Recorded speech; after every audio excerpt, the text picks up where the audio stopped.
ரொம்ப வந்து அந்த இடத்துல வந்து வந்துருமோங்கிற பயம் இருந்துச்சு.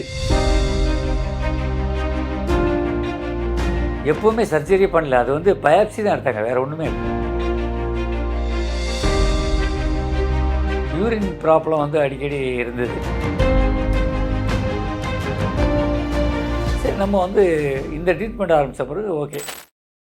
ராமன் ஏஜ் வந்து அவருக்கு 70. ஸ்டார்டிங்கில் வரும்பொழுது கொஞ்சம் ரொம்ப வந்து அந்த இடத்துல வந்து வந்துருமோங்கிற பயம் இருந்துச்சு. அந்த கட்டியெல்லாம் வந்துருந்துச்சு. அது ஸ்டார்ட் பண்ணதுலேருந்தே வந்து அப்படியே அரெஸ்ட் ஆகிடுச்சு. மேற்கொண்டு எதுவும் இன்க்ரீஸ் ஆகலை.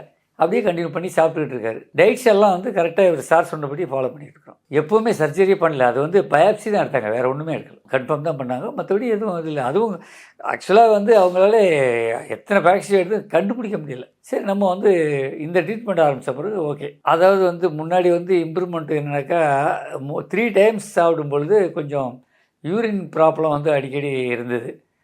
இப்போ கொஞ்சம் இன்ஃபெக்ஷன் ஆகிருக்குமோ என்னமோன்னு சொல்லிட்டு அப்புறம் சார் சொன்ன போனால் 2 ஆக்கிட்டோம்.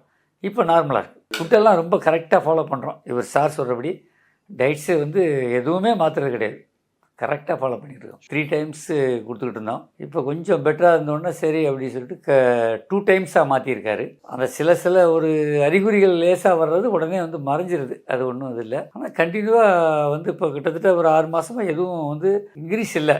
எதாக இருந்தாலும் நார்மலாக போயிட்டுருக்கு. ஆனால் மெடிசன் எடுத்துக்கிட்டு இருக்காரு, எந்த பிரச்சனையும் இல்லை. இப்போ கூட வந்து இப்போ இதுவும் அதே மாதிரி 45 டேஸ் கொடுத்துருக்காங்க. 3 டைம்ஸுங்கிற 2 டைம்ஸ் ஆக்கியிருக்காங்க. அதனால் ஒன்றும் இல்லை, பெட்டராக இருக்காங்க. இப்போ வந்து டாக்டர் நேரடியாக பேசினார் அவர்கிட்ட.